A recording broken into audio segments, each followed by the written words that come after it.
Deus abençoe você, Deus abençoe a sua casa, Deus abençoe a sua família. Estou passando aqui para o nosso Integralidade, nossa reflexão semanal sobre quem somos, o que somos, ou por que não destacar aquilo que a filosofia chama de as 3 perguntas básicas da vida: quem sou, de onde vim, para onde vou.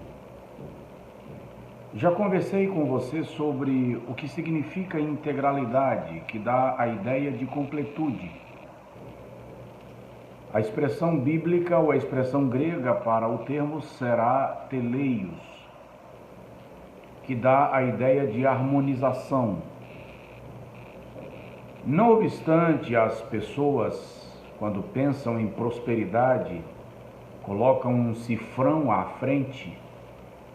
Na Bíblia Sagrada, a prosperidade é um conjunto de áreas da nossa vida perfeitamente harmonizadas para atender o propósito da nossa existência.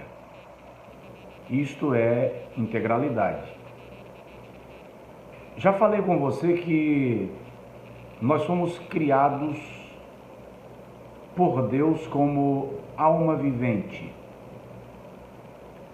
Gênesis capítulo 2, versículo 8 diz que o Senhor formou o homem do pó da terra, soprou nas suas narinas o espírito de vida, e o homem foi feito alma vivente. Aí está a revelação do aspecto tríplice do homem, a coroa da criação. Mas, infelizmente, nós só pensamos em nós do aspecto físico, quando muito, porque alguns nem isso, e do aspecto espiritual. Porém, é preciso pensar no aspecto alma, para que também haja, ou para que haja esta integralidade.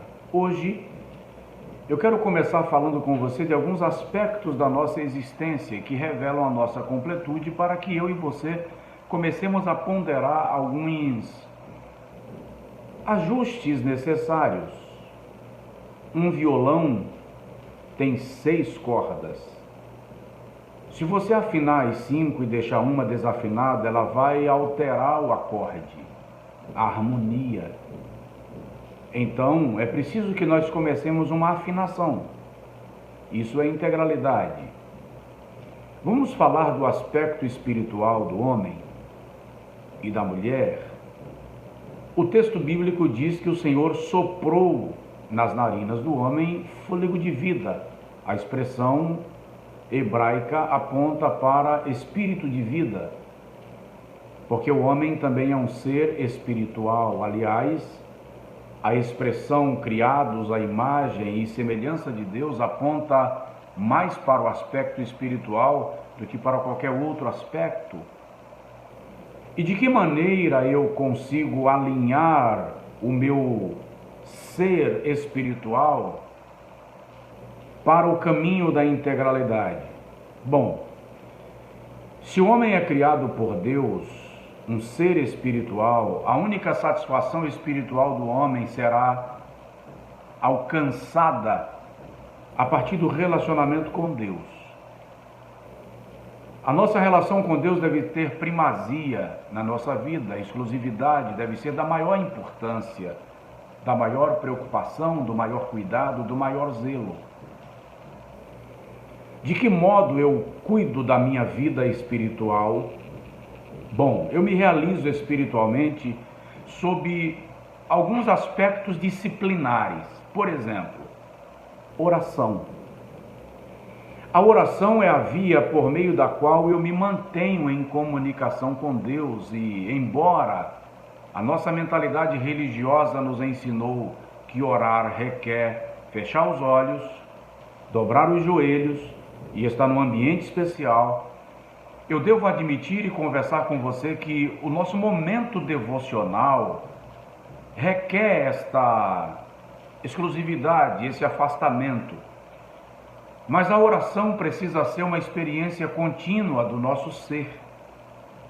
Nós precisamos orar em todo o tempo, ou seja, o nosso espírito depende de estar em frequente comunicação com Deus por meio da oração. Por isso Paulo diz: orai sem cessar. Também é de Paulo a expressão orando em todo o tempo, porque a oração é um ato contínuo. A oração deixa de ser um momento especial do dia, que se der certo eu vou orar, e passa a ser um estilo de vida. E quando a oração é um estilo de vida, esse momento do dia não se torna um sacrifício, se torna uma conferência, uma audiência desejada e esperada. Então, oração coloca o meu estado de espírito, a minha vida espiritual, em alinhamento com o plano de Deus para comigo. Também eu posso harmonizar a minha vida espiritual pela leitura da palavra de Deus. Não basta ler a Bíblia como livro, filosofia, pensamentos humanos. Muitas pessoas, muitos pensadores, muitos conselheiros, muitos mentores, que nunca creram na Bíblia como um livro espiritual, estão usando a Bíblia para extrair pensamentos filosóficos. A Bíblia não é um livro de filosofia, embora ela atenda a todas as perspectivas do pensamento humano. A Bíblia é a revelação do plano de Deus para nós, é a constituição do céu, é a guia mestra daqueles que desejam viver em integralidade. Então, desenvolva a disciplina da leitura diária da Bíblia, e mais do que uma leitura desproposital, reflita, busque extrair dos seus ensinos fundamentos que vão fornecer alicerce para a sua estrutura de vida espiritual e em todos os demais aspectos, porque sim, isto é integralidade. Um outro aspecto da nossa vida espiritual, por incrível que pareça, são as nossas relações. As pessoas com quem nos relacionamos, a maneira como nos relacionamos com elas, a nossa relação com a família, com os amigos, com os colegas, com a igreja, tudo isso alimenta, estimula, nutre a nossa vida espiritual. Na próxima semana, a gente fala de mais um aspecto da nossa vida que nos leva a esse nível de teleios, integralidade, completude.